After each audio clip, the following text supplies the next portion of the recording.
In the grand city of Velmore, where knowledge was worshipped and intelligence was the currency of power, there lived a man named Zion, renowned for his extraordinary intellect and meticulous thinking.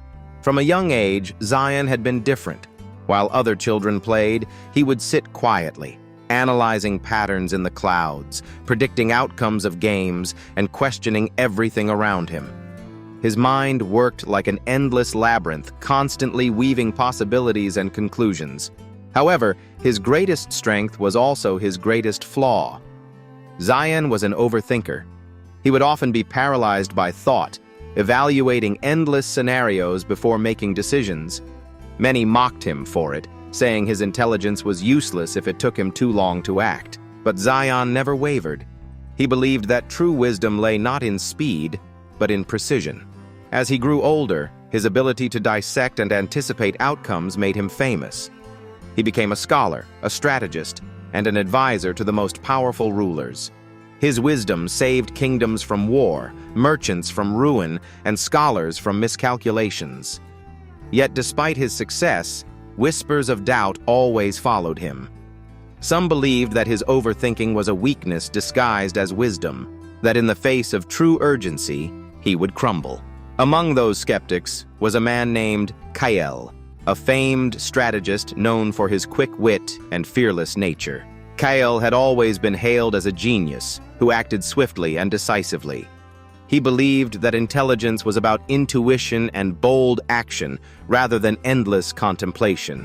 One evening, before a massive audience in the Grand Hall of Velmore, Kael stood up and challenged Zion publicly.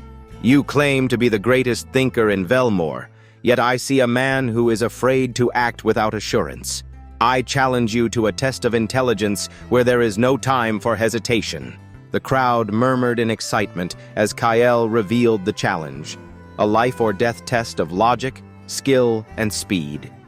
Both men would be locked in separate iron cages and submerged in a vast tank filled with hungry sharks. Each of them would be given a bundle containing 100 keys, with only one that could unlock the cage. The first to unlock his cage and escape would be the winner. The other would be devoured by the sharks. The challenge was not just about intelligence, but about pressure, about whether one could think effectively while staring death in the face. Zion, despite the obvious danger, accepted the challenge without hesitation. He knew that intelligence was not just about knowledge, but about applying it under extreme pressure. The following day, a massive crowd gathered at the execution grounds, where a colossal water tank had been prepared. Inside, sharks circled hungrily, their fins cutting through the water like blades. The cages stood on platforms above the water, and Zion and Kael took their positions. As the countdown began, Zion took a deep breath, clearing his mind. The moment the bell rang, the cages dropped into the water and the challenge began. Kael, relying on his instinct and quick decision-making, immediately began trying keys at random, his hands moving frantically. Panic was evident in his eyes, but he was confident that his speed would save him.